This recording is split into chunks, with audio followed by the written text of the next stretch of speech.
د هیواد ادبي بهیر د 310مې ونیزې غونډې ادبي راپور. یاده غونډه چې د ژبې او ادب اړیکې تر سرلیک لاندې لیکچر او ازادې مشاعرې ته ځانګړې شوې وه. د تېرې جمعې په ورځ د سهار په 9 بجو د ادیبانو فرهنګیانو په درانه حضور کې پیل او تر 12 بجو او 30 دقیقو یې دوام وکړ. د غونډې د ویاندویۍ چارې د نبی الله ننګ او مراد علي هوتک له لورې په منظم ډول پر مخ یوړل شوې. وحید الله مخلص د الهي کلام د تلاوت په پار دریځ ته وبلل شو او د قرآن کریم د څو مبارکو آیتونو په تلاوت سره یې د ګډونوالو زړونو ته آرام او سکون وباښه. ورپسې صداقت ځلان د تېرې غونډې ادبي راپور ولوست چې ګډونوال یې د تېرو موضوعاتو له حاله خبر کړل او بهیروالو د ستاینې ترڅنګ خپل پراخ نظرونه شریک کړل. سردار شاه احسانمند د راپور پیل ډېر په زړه پورې وباله او لیکونکي ته یې ډاډ ورکړ چې راپور په ډېر ښکلي بڼه راخیستل شوی او د غونډې ټول نچوړ پکې ځای شوی و. عبدالقدیر کاکړ د صداقت ځلان د راپور لوستلو ژبه وستایله. سمیع وطنوال د راپور د ادبي ژبې ستاینه وکړه او نبی الله لنګ بیا د ځینو کلمو او تورو د عادي لوستلو سپارښتنه وکړه. وروسته د ژبې او ادب اړیکه لیکچر د شنلو څیړلو او سپړلو لپاره شاعر او لیکوال سردار شاه احسانمند ته بلنه ورکړل شوه. نوموړي ژبه او ادب یو تر بله لکه نوک او وری نه جلا کیدونکي وبلل او زیاته یې کړه چې ژبه د ادب لپاره خام مواد چمتو کوي. لکه څنګه چې یو نقاش د خپلې نقاشۍ لپاره رنګونو او نورو موادو ته اړتیا لري، همدارنګه ادبیات هم د ژبې د خامو موادو لکه لغتونو، ویونو، کلماتو او اصطلاحاتو ته اړتیا لري. د نوموړي په وینا ژبه د ادب لپاره بنسټیزه وسیله ده. که ژبه شتون ونه لري نو ادب هم نشته، ځکه چې یو ادیب، پنځګر، لیکوال او شاعر خپل هنري کلام د ژبې د خامو موادو په مرسته پنځوي او د ټولنې وګړو ته یې وړاندې کوي. له دې وروسته یې په ادب هم هر اړخیز بحث وکړ او ویې ویل لکه څنګه چې ژبه د مخاطب د پوهولو او راپوهولو وسیله ده او کولی شي چې په ساده ژبه یو پیغام ولیږدوي او همدا د ژبې اساسي دنده ده.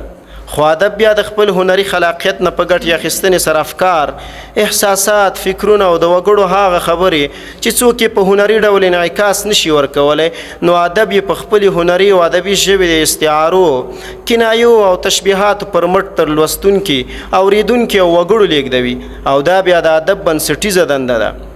نوموړي زیاته کړه چې ادب د ژبې د ودې او پرمختګ لپاره اساسي توکی ده.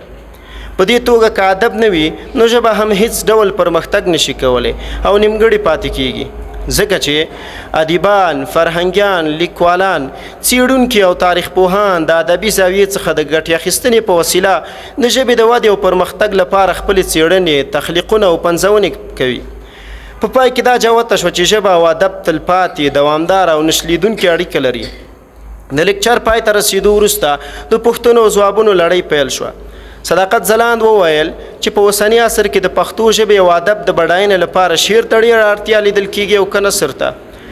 سردار شاه احسانمند وویل چې د ژبې د بډاینې لپاره په ننني وخت کې نثر ډېر ګټور تمامېدای شي، ځکه چې شعر یوازې د ادبي ذوق د خړوبولو لپاره پنځېږي، خو د نورو علومو د اړتیا پوره کولو لپاره پښتو او بله هره ژبه نثر ته ډېره اړتیا لري تر څو ژبه هر اړخیز پرمختګ او وده وکړي.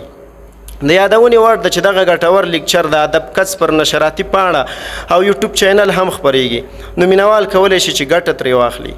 د لیکچر او پوښتنو تر ځوابونو وروسته نبی الله ننګ ازاده مشاعره د استاد اسماعیل یون په دې بیتونو سره پیل کړه: د ژوند مړاوې سندره مې رباب کې راولم، د ویښو شپو کیسه د عشق کتاب کې راولم، دا سر ربه مات شوی خو ټیټ شوی چاته نه دی، خو تا ته یې 15 وخته میراب کې راولم.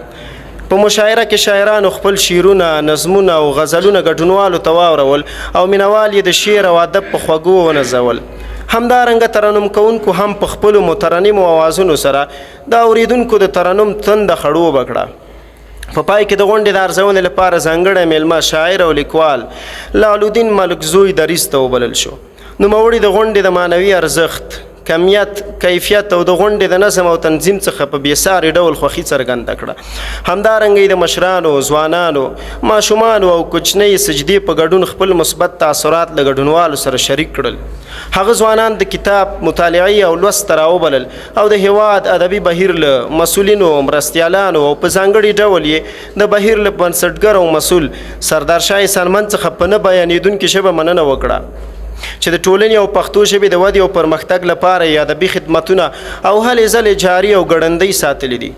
په پای کې د ښه شعر لوستلو ویاړ کوچنۍ سجده احسانمند یاسر هوتک او نعمت الله هوتک ته ور په برخه شو او د سردار شاه احسانمند له لوري په ځانګړو یو معنوي ډالۍ ونازول شول. یاده غونډه هیواد بهیر او ادب نه ستړي کېدونکي کاروان ته د صداقت ځلان په دعا پای ته ورسېده. په درنښت صداقت ځلان.